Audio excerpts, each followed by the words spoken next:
यहाँ से बातचीत एक सीधा माध्यम है अपनी बात कहने का, वहीं एक अप्रत्यक्ष माध्यम यानी कि इनडायरेक्ट वे ऑफ कम्युनिकेशन भी है, जिसे हमारे चेहरे के भाव, हमारा बर्ताव, आवाज़ की ऊंच नीच, हमारा लहजा और बॉडी लैंग्वेज जाहिर करते हैं। ये वो माध्यम है जिसकी बारीकियों को समझना हमारे लिए बहुत ज़रूरी है। हमारे हाव भाव हमारी शख्सियत का आईना होते हैं और उसी आधार पर हमें समाज में एक मुकाम मिलता है। कभी कभी ऐसा भी होता है कि इस अप्रत्यक्ष माध्यम यानी कि इनडायरेक्ट वे ऑफ कम्युनिकेशन को गलत समझा और आंका जाता है। कही गई सीधी बात और इशारे का लोग गलत मतलब निकाल लेते हैं और यही बात कई बार बहुत हानिकारक भी साबित होती है।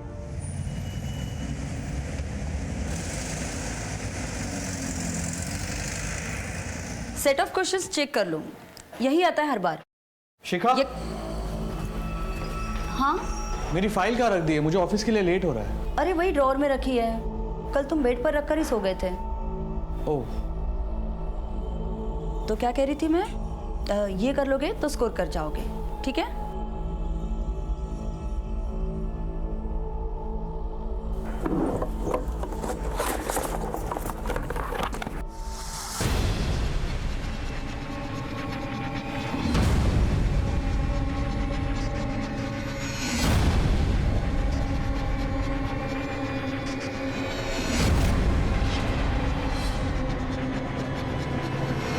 मिली फाइल?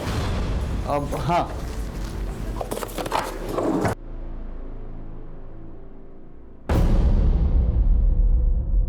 निधि बेटा तुम रेडी हो गए? चलो चलो चलो चलो।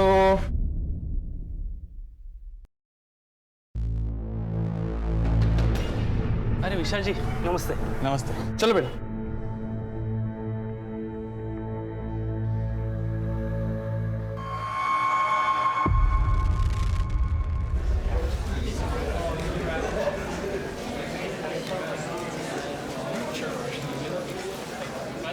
हाय रोहन। हाय निधि, साथ में क्लास चले? ओके। क्यों झगड़ा किया तुमने? बोल क्यों नहीं रहे हो? बोल रोहन, क्या हुआ था? इसने तुझे क्यों मारा था? आप ही के बेटे ने कुछ किया होगा। नहीं, हमारी बेटी ऐसा कर ही नहीं सकती। ऐसे स्कूल में पढ़ाए हम अपनी बच्ची को। रिलैक्स, क्या बातें कर रहे हैं आप? चुप करिए आप। आपकी बेटी जैसी लड़कियां ही पूरे स्कूल का नाम खराब करती हैं। आपकी बेटी जैसी मतलब? नहीं मतलब हम कुछ बोल नहीं रहे, इसका मतलब ये नहीं कि आप कुछ भी बोलोगे। यही सिखा रहे हो अपनी बेटी को जो ऐसे स्कूल में मारपीट करती है? हाँ सिखा रहा हूँ, क्या कर लोगे तुम? अरे अरे कैसी बातें कर रहे हैं आप लोग, शांत रहिए जरा। बोल करेगी फिर ऐसा तू? अरे जाने दीजिए ना, बच्ची है, हो गई गलती, धीरे धीरे आ जाएगी उसे भी समझ। ये सब तुम्हारा ही किया धरा है जो इतना बिगड़ गई है। अभी 10 साल की है तो ये हाल है, बड़ी हो जाएगी तो पता नहीं कहाँ मुंह काला करवा देगी, तब पछताती रहना तुम।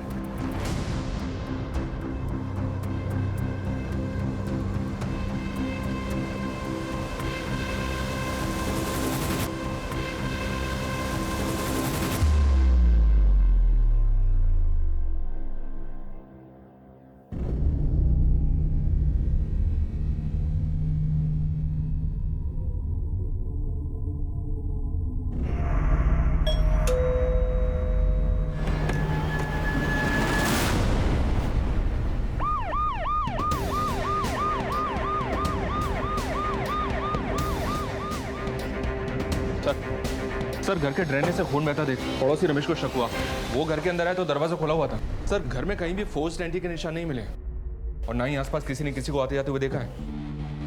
विक्टिम शिखा का मर्डर यही हॉल में किया गया। शिखा की 10 साल की बेटी निधि, प्रोबेबली उसने अपनी माँ का मर्डर होते हुए देख लिया था, इसलिए वो बाथरूम में जाकर छुप गई होगी।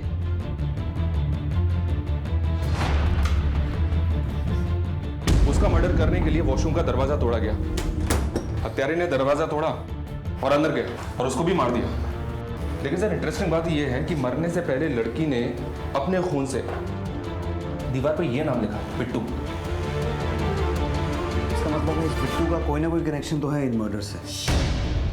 या तो ये बिट्टू किलर है जिसके बारे में निधि हमें बताना चाहती थी, या फिर बिट्टू इन मर्डर्स के बारे में कुछ ना कुछ तो जानता है।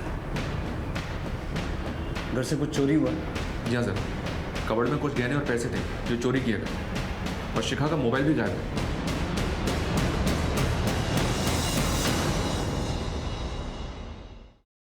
सर बिट्टू के बारे में विशाल ही बता सकता है और उसका हाल आप देख ही रहे। ऐसा कौन हो सकता है जिसे शिखा पहचानती हो, जो घर में आता जाता हो, जिसे आप भी जानते हो? सर शिखा यहीं अगले कमरे में बच्चों को ट्यूशन देती थी, वही बच्चे आते थे घर में और बस, इससे ज़्यादा कोई और नहीं आता था जिसके बारे में आपको कुछ बता सकूं। मनीष सर, इस एरिया में जितने भी बिट्टू नाम के लोग हैं सबको राउंड अप करो और ये पता लगाओ कि इनकी फैमिली में बिट्टू नाम का कोई आदमी है क्या। और जो बच्चे यहाँ पढ़ने आते हैं उनकी भी डिटेल चेक करो, कहीं उनमें से कोई बिट्टू तो नहीं। जी सर। मनीष, ये जो लड़की है निधि, इसके स्कूल में भी पता करो। क्या नाम है? नहीं सर, बिट्टू और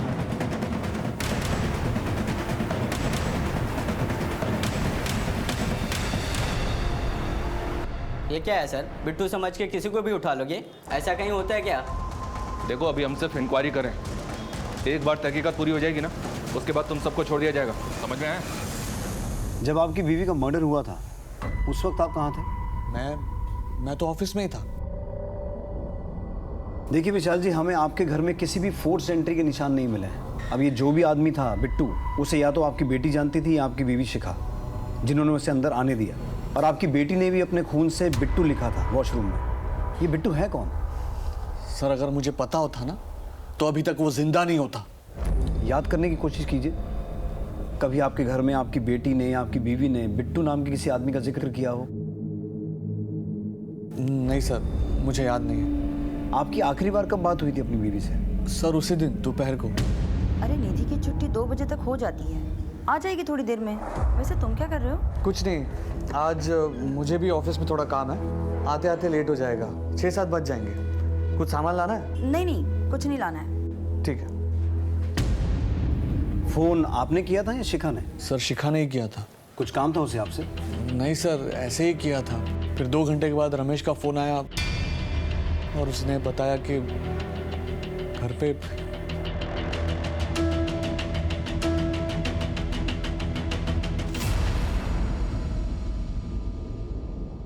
ठीक है संतोष, मैं कुछ देर में तुमसे बात करता हूँ। अरे गायत्री, अरे तुमने संतोष को फोन किया था कोई मकान वगैरह किराए पे लेने के लिए? हाँ किया था ना। क्यों?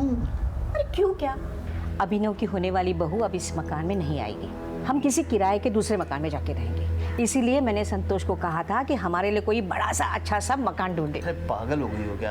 अपना खुद का इतना अच्छा मकान छोड़कर हम लोग किराए के मकान में रहेंगे? देखिए, पंडित जी ने कहा है कि अभिनव की होने वाली बहू के लिए ये मकान का वास्तु अशुभ है। अरे कौन से पंडित ने कहा है? आप कुछ भी कहिए, पर इस घर में अब हमारी होने वाली बहू नहीं आएगी, मतलब नहीं आएगी, समझे?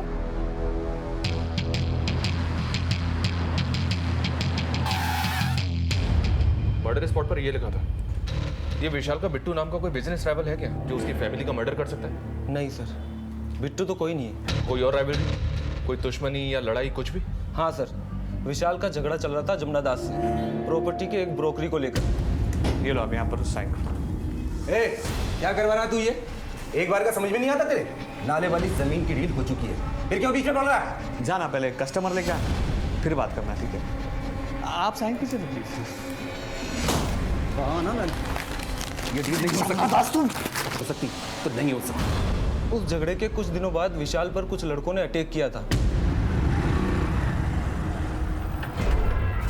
अरे ऐसे कोई गाड़ी चलाता है क्या? बहुत शौक है दूसरे के काम में टांग अड़ाने का। अब देख तेरे साथ क्या हाल करते हैं। मारा साले को।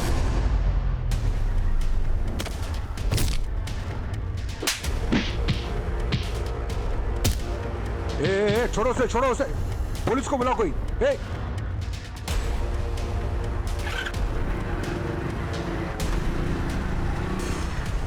अरे हिम्मत है तो अकेला आओ, फिर दिखा दो कितनी चर्बी है मेरे में। जाओ बता देना अपने बाप को, विशाल डरता नहीं है। लेकिन विशाल को पूरा डाउट था कि अटैक जमुना दास ने ही करवाया था उसके ऊपर। ये जमुना दास कहाँ रहता है? आपके पास कोई सबूत है तो बताएं कि हमने मारा उसके बीवी बच्चों को। देखिए जमुना दास जी, दुनिया में सारे फसाद की जड़ 3 चीजें होती हैं, जर, जोरू और जमीन, और यहाँ इस मामले में ये तीनों ही हैं। देखिए साहब, मैं ऐसे टुच्चे काम नहीं करता। वो ज़मीन सरकार लेने वाली थी, इसलिए मैं खुद ही हट गया, वरना विशाल तो क्या, उसके बाप की औकात नहीं थी हमें रोकने की। सर। हाँ मनीष। सर जमुना दास से बात हुई, कुछ ज़्यादा ही टेढ़ा आदमी लग रहा है। जमुना दास और विशाल, इन दोनों के पीछे अपने आदमी लगाओ। इन दोनों के उठने बैठने की एक एक डिटेल चाहिए मुझे। शिखा का फ़ोन ट्रैक हुआ?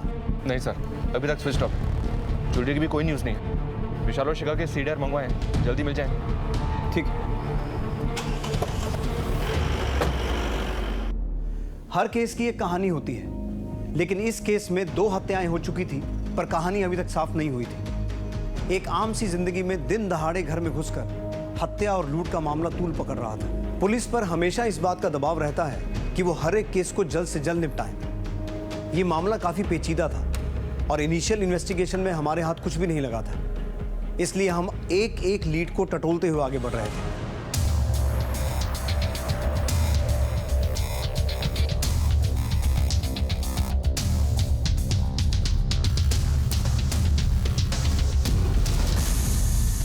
बेटा, ये बिट्टू नाम का कोई दोस्त है क्या आप लोगों का? नहीं सर।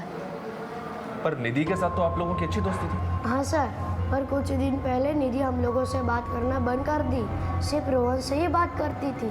कौन रोहन? निधि का बेस्ट फ्रेंड। मगर कुछ दिन पहले उन दोनों की जम के लड़ाई हुई थी। प्रिंसिपल टीचर ने उनके पेरेंट्स को बुलाया था स्कूल में और कंप्लेंट भी की। ठीक है बेटा, तुम जाओ।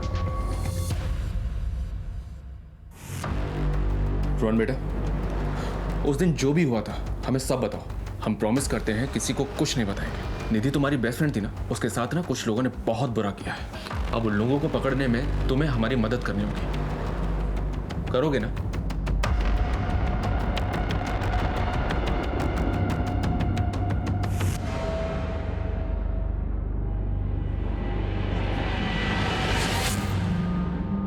देखो, अब यहाँ पे मेरे और तुम्हारे अलावा और कोई नहीं है, हाँ?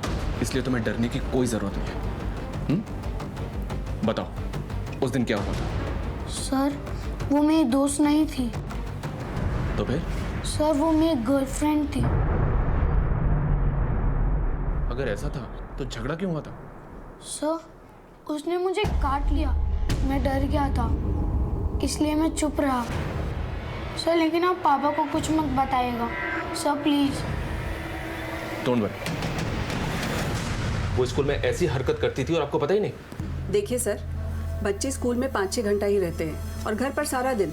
और रही बात हमें नहीं पता होने की, तो निधि का बिहेवियर कुछ 3 महीने से बहुत बदल सा गया था। ना तो वो अपनी टीचर से बात करती थी, ना अपने दोस्तों से। तो हमें कैसे पता चलता कि उसके मन में क्या चल रहा है? फिर भी आप हमारे हिंदी टीचर उदित जी से बात कर सकते हैं। वही उसके क्लास टीचर हैं और उसे एक्स्ट्रा ट्यूशन भी देते हैं। सर, उसके बिहेवियर में चेंज तो आया था, बट वो ऐसा करेगी मुझे भी आइडिया नहीं था। मरने से पहले निधि ने ये लिखा था। हमें डाउट है कि इन मर्डर्स में बिट्टू का हाथ हो सकता है, और ये भी पॉसिबल है कि ये बिट्टू ही निधि को हैरेस कर रहा था और निधि ने ये सब उसी से सीखा। सर, मैं किसी बिट्टू को तो नहीं जानता, पर मुझे पूरा यकीन है कि ये निधि ने नहीं लिखा है। निधि ने नहीं लिखा मतलब? निधि सारे सब्जेक्ट्स में बहुत अच्छी थी, बस उसको हिंदी में प्रॉब्लम थी। बड़ी ई और छोटी ई की मात्रा तक में कंफ्यूज रहती थी। और ये बिट्टू लिखना इतना कठिन है, इतनी मात्राएं हैं इसमें, निधि हिंदी में तो लिख ही नहीं सकती। अगर उसे लिखना भी होता तो वो इंग्लिश में लिखती। Are you sure? बिल्कुल सर, आप चाहे तो उसकी हिंदी की नोटबुक देखिए, आपको खुद अंदाजा लग जाएगा कि उसकी हिंदी कैसी थी।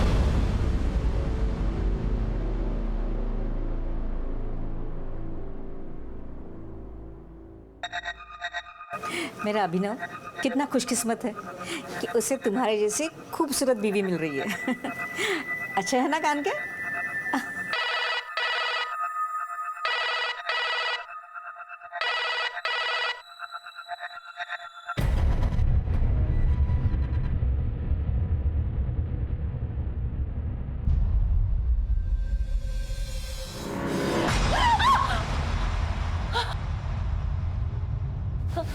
आप इस वक्त यहाँ क्या कर रहे हैं? क्या हुआ बहू? अरे कुछ नहीं माँ, मैं पीछे से आ गया था तो घबरा गई, इसलिए चीख पड़ी। और क्या?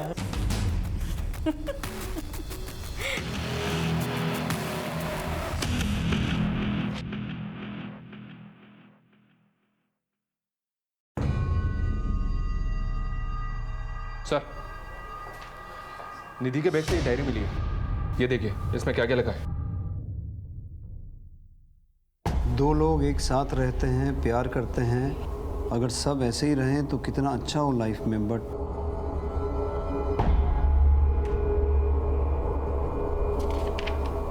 जिससे प्यार करना है उससे लड़ाई, और जिससे बात भी नहीं करनी उससे प्यार। Sometimes I feel there should be someone with whom I can share my pain. कुछ भी तो अच्छा नहीं है एक रोहन को छोड़ के। He understands me well, at least I have someone to talk now. आज रोहन ने भी मुझसे झगड़ा किया, अब मैं उससे कभी बात नहीं करूँगी, वो भी सबके जैसा ही है। आपकी बेटी इतने मेंटल प्रेशर में थी और उससे कोई बात करने वाला भी नहीं था। आप बता सकते हैं कि आप मियाँ बीवी के बीच झगड़ा किस बात पे होता था? सर मैं सच कह रहा हूँ, हमारे बीच में कोई लड़ाई झगड़ा नहीं होता था। निधि ने कुछ और ही बात लिखी है। अगर पता होता सर तो हम उससे बात करते।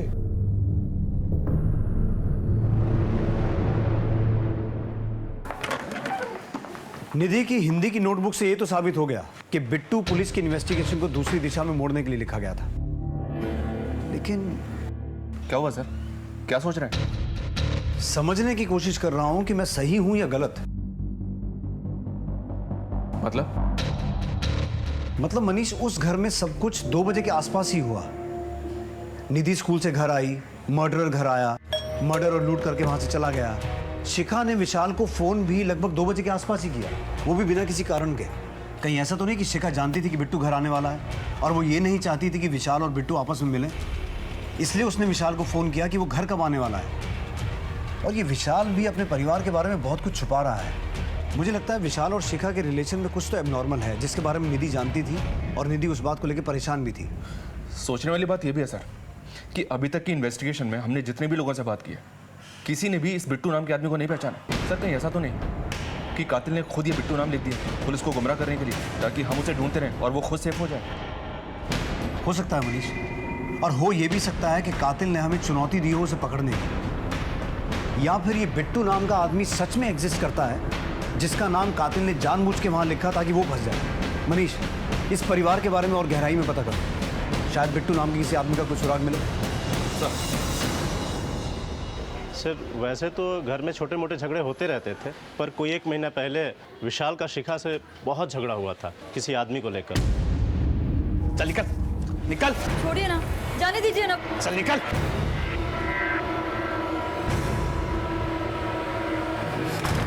सर कौन था, क्यों झगड़ा हुआ था, ये तो मुझे नहीं मालूम। वो आदमी इस मोहल्ले में न पहले दिखा था और ना ही बाद में दिखा। झगड़ा हुआ तो तुम्हारा किसी के साथ, तुमने बताया नहीं? सर मैंने और शिखा ने अपने घर वालों की मर्जी के खिलाफ भागकर शादी की थी। 12 साल के बाद कुछ 4 महीने पहले हम शिखा के कहने पर उनके घर भी गए थे, ये सोचकर कि हम एक नई शुरुआत करेंगे। लेकिन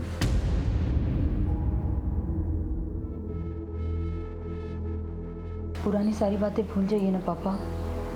अब तो आपकी नातिन भी आपसे मिलने की जिद करती है। पूछो नाना की। जब बेटी ही मर गई तो नवासी कैसी?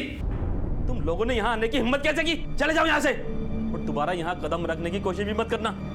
पापा प्लीज, निधि नाम रखा है इसका, कम से कम इसके लिए। शिखा, ये सब क्या ड्रामा है? निकलो यहाँ से, विशाल लेकर जाओ इसे, अगर नहीं गए तो देख लेना। देख लेना मतलब? नहीं माना कि हम दूसरी जाति के, लेकिन हमारे संस्कार तुमसे बहुत ज्यादा बेहतर है। अरे आनंद, तुझे तो एहसान मानना चाहिए कि मैंने ऐसे घटिया संस्कार वाले परिवार के साथ रिश्ता जोड़ा है। निकल निकल यहाँ से, और दोबारा मत आना यहाँ पर। निकलो यहाँ से। शिखा!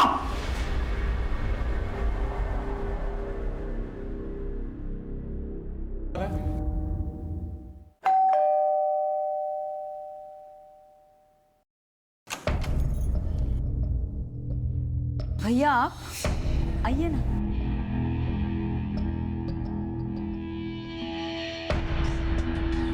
यहाँ क्या कर रहे हो तुम? अपनी बहन से मिलने आया हूँ।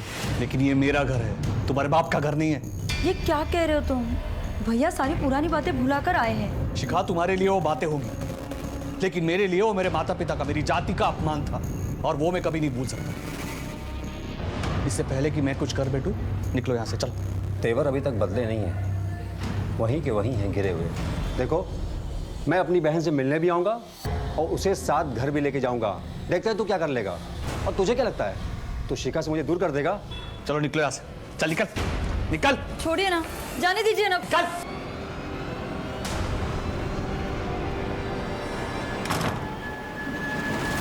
शिखा के कहने पर ऑलरेडी बेइज्जती सहन की थी, अब और नहीं सहना था। इसीलिए उसे देखकर गुस्सा आ गया और फिर झगड़ा हो गया। लेकिन इतना कुछ हो गया, फिर भी ये बात तुमने हमें बताई नहीं। बाथरूम में बिट्टू पड़ने के बाद उनकी तरफ कभी ध्यान ही नहीं गया। गुस्से में हो गई थी मारपीट। हम तो बाबूजी को मिलवाना चाहते थे, लेकिन शिखा से मिलने के बाद बाबूजी को गुस्सा आ गया। वो जैसी भी थी मेरी बहन थी सर। ये झूठ बोल रहा है सर। इसके पिता मनोहर शर्मा की सारी प्रॉपर्टी इसके नाम पर है। ये देख, सबूत है हमारे पास। शिखा अगर घर वापस लौटती तो आधी प्रॉपर्टी इसके नाम हो जाती ना। सर, हम भाई बहन के बीच प्रॉपर्टी का मसला कभी नहीं था। सर ये दूसरी जात वाले विशाल की चाल है। सर 12 साल का बदला ले रहा है मुझसे। सर मैंने ऐसा कुछ नहीं किया है। 12 नवंबर को जिस वक्त शिखा का मर्डर हुआ था, तू कहाँ था?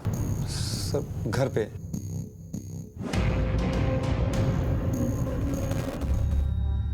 सर निधि और शिखा की पोस्टमार्टम रिपोर्ट आ गई है।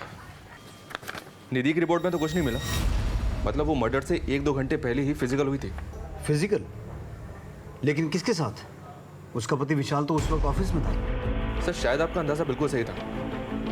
शिखा का जिसके साथ अफेयर होगा वो शिखा से मिलने आया होगा, सेक्स किया, उसके बाद मर्डर किया और फिर पुलिस को धोखा देने के लिए वॉशरूम की दीवार पर उसने ये नाम लिख दिया, बिट्टू। या फिर सर ये भी हो सकता है कि ये कोई रेप केस हो। शिखा की लाइफ को और अच्छे से टटोलना होगा।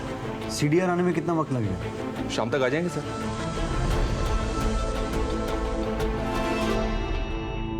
शांति देखो कितनी अच्छी ड्रेस है ना। हाँ माँ जी।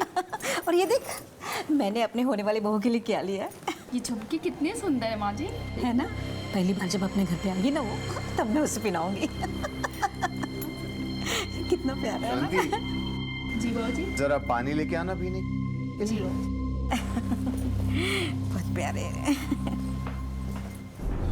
गायत्री, दिमाग खराब हो गया तुम्हारा? अरे शादी का घर है, घर में पैसे हैं, गहने हैं, और तुम ये दुकान से जाकर बैठी हो नौकरों के सामने। आप है ना, रेखा का टेंशन लेते, आपसे तो बात करना ही बेकार है।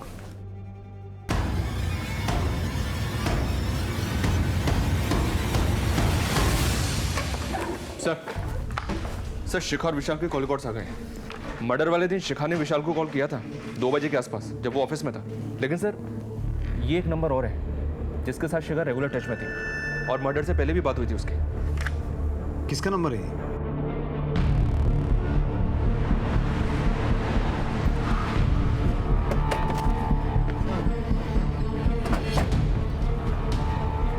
अश्विन, शिखा के साथ बहुत बातें होती थी तेरी? हाँ सर, विशाल भाई का अकाउंट चलता है मेरी दुकान में, इसलिए सामान के सिलसिले में बात होती है। क्या हुआ? ठीक है, थाने चल, हमें भी तुझसे कुछ बात करनी है। सर क्यों? सर क्या हुआ? बोल बोल बोल। बहुत डीट बंदा है सर, इतना तोड़ो लेकिन अपना मुंह खोलने के लिए तैयार नहीं। अरे तो इतनी मेहनत करने की जरूरत क्या है? ये लो ब्लड सैंपल लो और डीएनए मैचिंग के लिए भेज दो। अगर ये उस दिन फिजिकल नहीं हुआ था तो पता चल जाएगा, और अगर ये झूठ बोल रहा है तो फिर अपनी हालत का जिम्मेदार खुद होगा।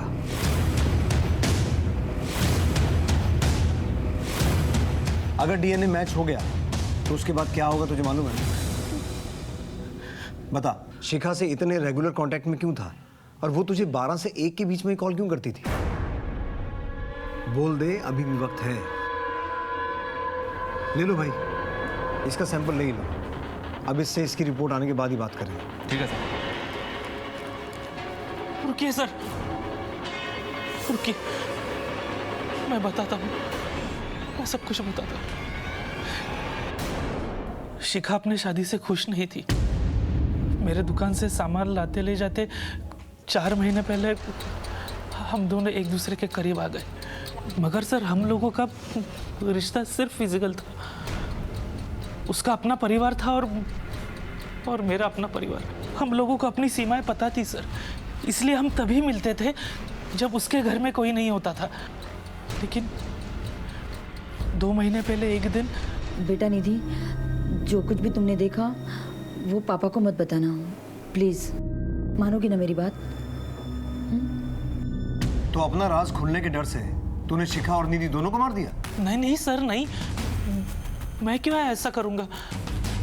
इस बारे में किसी को कुछ भी पता नहीं था।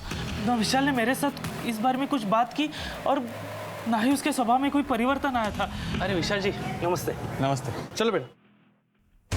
मुझे लगा कि शिखा ने निधि को कन्विंस कर लिया था इस सब के बारे में, और फिर मैंने भी धीरे धीरे शिखा के साथ सेफ्टी के लिए अपना कांटेक्ट खत्म कर दिया था सर। कांटेक्ट खत्म कर लिया था? तो रेगुलर कांटेक्ट में क्यों था? सर 1 महीना बीतने के बाद मेरा दिल बहकने लगा था। मैं शिखा के पास वापस जाना चाहता था, लेकिन शिखा बदल गई थी सर। वो ये रिश्ता खत्म करना चाहती थी, वो मुझसे नहीं मिलना चाहती थी सर। अगर उसने मना कर दिया था तो फिर तू उसके साथ फिजिकल कैसे हुआ? सर मैंने उस दिन उसे फोन किया था और इसी बात के लिए हम दोनों का झगड़ा भी हुआ था सर। देखो मैंने तुम्हें कितनी बार कहा है कि हमारे बीच जो कुछ भी हुआ वो मेरी गलती थी। तुमसे रिश्ता रख के मैंने विशाल को बहुत धोखा दिया है। अब बस मैं विशाल से बहुत प्यार करती हूँ और उसे धोखा नहीं देना चाहती हूँ। अच्छा, अब तुम्हारे विशाल को सब कुछ सच बता देता हूँ कि तुमने मेरे साथ क्या क्या गुल खिलाए हैं। फिर देखते हैं कि तुम्हारा विशाल तुमसे कितना प्यार करता है। अश्विन, ये क्या बोल रहे हो अश्विन? तुम ऐसा कुछ नहीं करोगे। तुम जो कहोगे मैं वो करूँगी।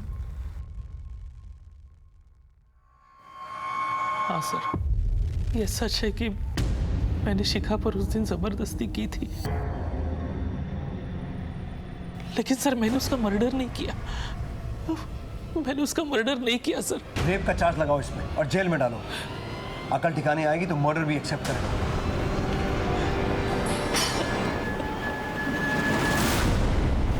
सर अश्विन की दुकान के सीसीटीवी फुटेज में शिखा के मर्डर के वक्त तकरीबन 2:30 बजे अश्विन अपनी दुकान में मौजूद था। लेकिन सर इस विशाल के बारे में एक इंटरेस्टिंग बात पता चली है। क्या? ये देखिए सर, तकरीबन 3 महीने। मतलब विशाल के लिए फायदे का सौदा रहा ये डबल मर्डर। मनीष, कहीं ऐसा तो नहीं है कि विशाल को शिखा और अश्विन के अफेयर के बारे में पता चल चुका था, इसलिए पहले उसने इंश्योरेंस करवाया और फिर शिखा और निधि को मारकर अब पैसा निकालना चाहता हो? मनीष एक काम करो, विशाल के माँ बाप के घर जाओ और पता करो कि आखिर माजरा क्या है। शिखा के घर वाले तो नाराज थे इसलिए वो सामने नहीं आए, लेकिन इसके घर से अभी तक कोई क्यों नहीं आया? जी सर।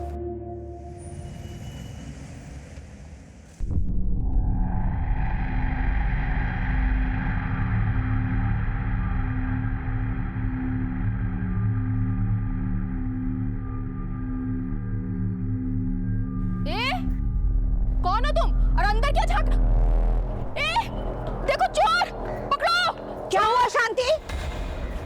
माँ जी, वो लड़का हर रोज इधर ही देखता रहता है और आज तो शायद घर में घुसने की कोशिश कर रहा था।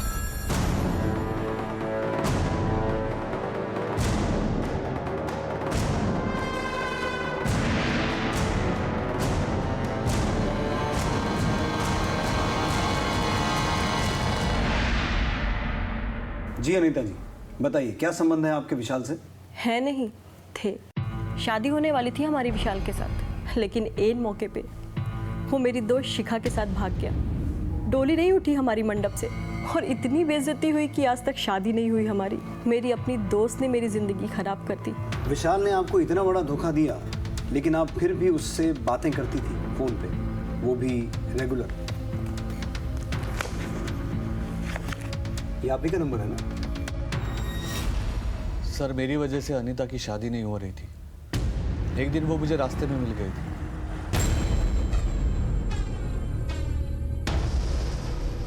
मुझे माफ करना अनीता, तुम्हारी बर्बादी का जिम्मेदार मैं हूं। मैंने बहुत गलत किया है तुम्हारे साथ। अगर तुम्हें किसी भी चीज की मदद चाहिए तो मुझे बता देना, लेकिन प्लीज मुझे माफ कर दो।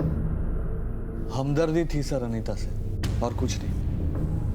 जिससे प्यार करना चाहिए उससे नफरत करते हैं, और जिससे बात भी नहीं करनी चाहिए उससे प्यार। कुछ याद आया? ये तो निधि के डायरी में लिखा था, लेकिन आप ये मुझे क्यों बता रहे हो? इसलिए विशाल की निधि ने ये बात शिखा को लेकर लिखी थी। शिखा तुम्हारे साथ शादी में खुश नहीं थी, इसलिए उसके संबंध अश्विन के साथ हो गए थे। सर बकवास कर रहे हो आप, नाम खराब कर रहे हो आप शिखा का। मैं कोई बकवास नहीं कर रहा हूँ विशाल। अश्विन ने ये बात खुद कबूली है, और उसने हमें ये भी बताया है कि निधि ने उसको एक बार शिखा के साथ देख लिया था। इसकी वजह से ही निधि अपने दोस्त रोहन के साथ वो हरकतें कर रही थी। क्या? और ये भी कि निधि की लाइफ में स्ट्रेस तुम्हारे और शिखा के रिलेशन की वजह से। और एक बात, जिस दिन शिखा की मौत हुई थी उस दिन भी शिखा ने अश्विन के साथ रिलेशन बनाए थे। इतना चौंकने वाली बात नहीं है विशाल। एक अच्छी खबर तुम्हारे लिए भी है। यह है वो इंश्योरेंस पॉलिसी जिसके हिसाब से शिखा और निधि की मौत के बाद तुम्हें 50 लाख रुपए मिलने वाले हैं। ये पॉलिसी तुम्ही ने करवाई थी ना 3 महीने पहले। आप कहना क्या चाहते हो? तुम शिखा के अफेयर के बारे में जानते थे। अब शिखा भी रास्ते से हट गई, पैसा भी मिल गया, और बैक एंड पे तो वो अनीता थी ही। सर, बात को घुमाने से कुछ हासिल नहीं होगा। सिर्फ कॉल रिकॉर्ड से और इंश्योरेंस की पॉलिसी से आप मुझे कातिल साबित नहीं कर सकते। सही कह रहे हो। तो एक काम करते हैं, तो जब तक हम ये साबित नहीं कर पाते कि तुम कातिल हो, हमारे मेहमान बन के रहो। मनीष के बारे में, पर दोनों के स्टेटमेंट मैच कर रहे हैं कि उन दोनों के बीच वैसा कोई रिश्ता नहीं था। हो सकता है सर ये बात सच हो। अश्विन का भी तो यही कहना है कि विशाल को पता ही नहीं था शिखा के अफेयर के बारे में, और निधि की डायरी में भी इस बात का कोई जिक्र नहीं है। In a way you are right Manish, लेकिन ये केस बहुत नाजुक है। हम किसी को भी क्लीन चिट नहीं दे सकते। सर, इस केस में हर लीड के साथ हम 2 कदम आगे तो बढ़ रहे थे, लेकिन घूम फिर कर डेड एंड पर आ जाते थे। यानी कि इस दोहरे कत्ल के मामले में कोई भी कामयाबी हमारे हाथ नहीं लग पा रही थी। लेकिन अब इस जुर्म की जंजीर में एक कड़ी और जुड़ने को थी।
सर, ये बेड के नीचे पड़ा मिला है, फिलहाल बंद है सर। गायत्री जी के बेड के नीचे से मोबाइल मिला है, फिलहाल बंद है। सर, लगता है गायत्री जी को स्ट्रैंगुलेट करके मारा गया है। ये भी पता चला है कि घर में कुछ ही दिनों में शादी होने वाली थी।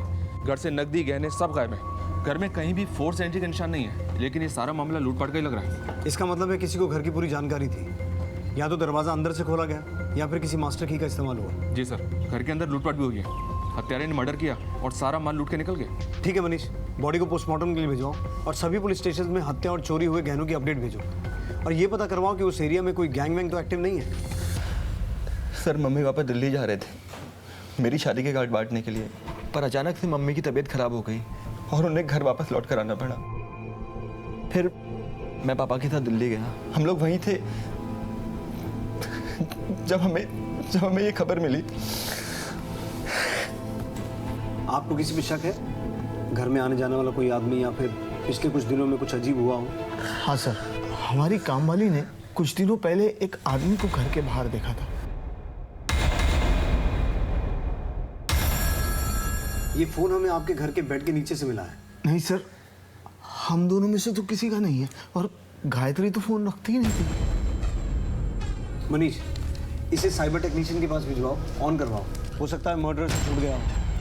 और इनकी बाई ने जिस आदमी को घर के बाहर देखा था उसका स्केच बनवाओ। सर, इस केस के सिरे टटोलते हुए हम दूसरे केस में उलझ गए। इंसानी फितरत की कई कहानियां सामने आ रही थी। कोई भी जुर्म बिना दस्तक के नहीं होता। यहां भी जुर्म ने दस्तक दी थी। अभिनव के घर की मेड शांति ने घर के आसपास किसी अनजान आदमी को देखा था, और वहां विशाल के घर में इतना कुछ हो रहा था, लेकिन उसने कोई भी दस्तक नहीं सुनी। हमें इस बात पर यकीन नहीं हो रहा था, लेकिन अब इस केस पर रोशनी पड़ने को थी। ये शिखा का मोबाइल फोन है जो अभिनव की मां के घर से मिला है। शॉकिंग बात यह है सर कि इसमें अभिनव और शिखा के इंटीमेट वीडियोस और फोटोज हैं। देखिए, और सर उससे भी बड़ी शॉकिंग बात यह है कि अभिनव का घर का नाम बिट्टू है। क्यों बिट्टू? जी सर, मैं सब कुछ बताता हूँ आपको। मैं एक दोस्त की शादी में गया था। वहाँ मेरी मुलाकात शिखा से हुई। धीरे धीरे हम दोनों दोस्त बन गए, फ़ोन पर बातें करने लगे। बातें मुलाकातों में बदल गई और हमें रिश्ता कायम हो गया। फिर अचानक एक दिन शिखा ने ये रिश्ता खत्म कर दिया। भूल जाओ कि हम कभी मिले भी थे। उसने रिश्ता खत्म किया और तूने उसे? नहीं सर, मैंने ऐसा कुछ नहीं किया। जो मोबाइल फोन शिखा का मर्डर करके चुराया गया था वो तेरे घर पे कैसे पहुंचा? उन फोटोज के लिए ना, ताकि तेरा और शिखा का रिश्ता हमेशा के लिए राजी बना रहे। सर अगर मैंने ये मर्डर्स किए होते तो वो मैं मोबाइल आप लोगों के हाथ नहीं लगने देता, और अपने घर पे क्यों रखता वो फ़ोन। और सबसे बड़ी बात सर, मैं शिखा के घर पर अपना नाम क्यों लिख कर आता? सर इसमें कोई ना कोई साजिश है मुझे फंसाने की, मैं सच कह रहा हूँ। इस अभिनव के दुश्मनों को खंगालो, उससे जुड़े एक एक आदमी की पूरी हिस्ट्री खोद के निकालो, पता लगाओ कौन है जो उसे फंसाना चाहता है, और उस आदमी को ट्रैक करो जिसे शांति ने उस दिन घर के बाहर देखा था। इन सब में तो एक ही आदमी का फायदा दिख रहा है सर। सर हटाइए इसे, प्लीज प्लीज हटाइए इसे। सर थक गया हूँ मैं। हम सब साथ रहते हुए भी मैं कितना दूर था शिखा से, अपनी बच्ची से। उनकी जिंदगी में इतना कुछ चल रहा था और मुझे उस चीज का अंदाजा तक नहीं था। शिखा मुझसे दूर होती चली गई। वो मुझसे कहती थी कि तुम मुझे वक्त नहीं देते, वक्त नहीं देते। हमारे रिश्ते की उथल पुथल मेरी बेटी निधि का बचपन खा गई सर। सर मैं शिखा और निधि दोनों का दोषी हूँ। आपको मुझे जो सजा देनी है दे दीजिए सर। मैं हार गया।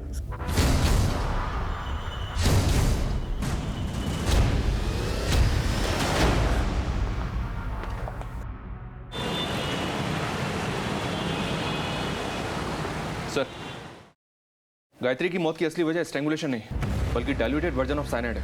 मौत के बाद गला घोटा गया। Diluted version of cyanide? ये तो पेस्टिसाइड मैन्युफैक्चरिंग फैक्ट्रीज में इस्तेमाल होता है और इतनी आसानी से किसी आम आदमी के हाथ नहीं आता। मनीष, इस जिले की जितनी भी पेस्टिसाइड मैन्युफैक्चरिंग कंपनीज हैं सबसे संपर्क करो, पूरी इंफॉर्मेशन निकालो। सर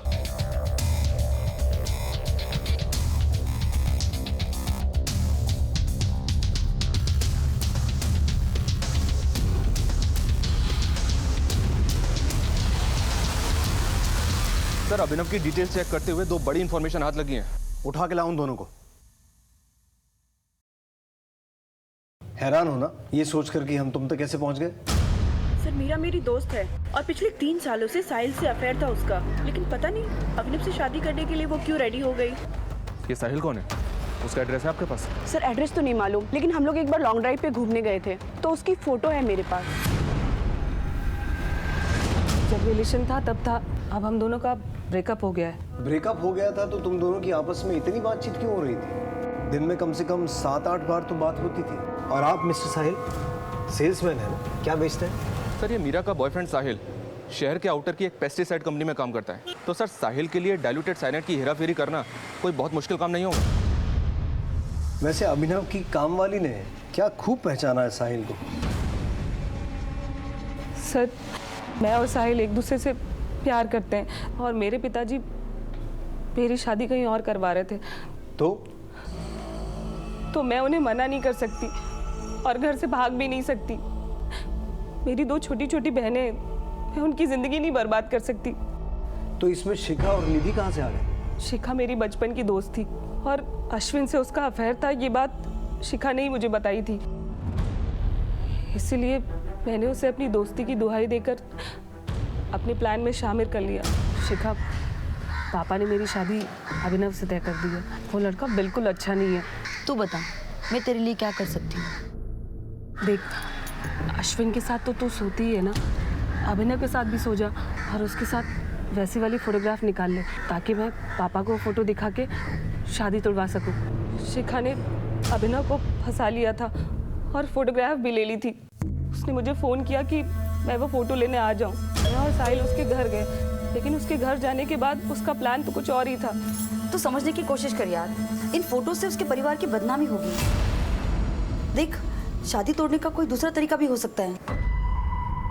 ज्यादा लेक्चर देने की जरूरत नहीं है, खुद तो दर्जे के मुंह मारती है और मुझे सीख दे रही है। ये फोन तो मैं लेकर रहूंगी।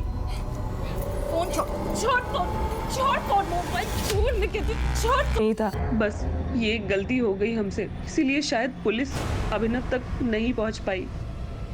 गायत्री, उसे क्यों मारा? हमें लगा कि शिखा के कॉल रिकॉर्ड से पुलिस अभिनव तक पहुंच जाएगी और ये शादी टूट जाएगी, लेकिन ऐसा नहीं हुआ क्योंकि शिखा अभिनव से इंटरनेट कॉलिंग पर बात करती थी। हम शिखा के फ़ोन को अनलॉक नहीं कर पा रहे थे और शादी की डेट नज़दीक आती जा रही थी। इसीलिए हमने ये प्लान किया कि हम अभिनव को मार के शिखा का मोबाइल उसके घर पे छोड़ देंगे ताकि किसी को भी फोटोग्राफ देखे तो उसे लगे कि अभिनव ने शिखा को मारा है और इस गिल्ट में उसने खुद की जान दे दी। और साहिल अभिनव के घर पर निगरानी रखने लगा। हमने उसी दिन अभिनव को मारने का प्लान बना लिया था, लेकिन कौन? अरे मीरा, कोठरी में रहोगे। हमारे हाव भाव, हमारे बर्ताव और हमारी बातों का असर हमारे बच्चों पर होता है। यही कुछ हुआ था निधि के साथ। अपने माँ बाप से प्रभावित होकर वो अलग अलग हरकतें कर रही थी। ये एक बड़ी दस्तक थी जिसे न शिखा पहचान पाई और ना ही विशाल सुन पाया। अपने रिश्तों की कदर करें, डायरेक्ट इनडायरेक्ट कम्युनिकेशन पर खास ध्यान दें। बिखरते रिश्तों की दस्तक अगर वक्त रहते सुन ली जाए तो फिर तबाही की गूंज सुनने की नौबत ही नहीं आएगी। आपसे फिर मुलाकात होगी एक नए केस के साथ। तब तक देखते रहिए क्राइम पेट्रोल दस्तक। मकसद बताना नहीं,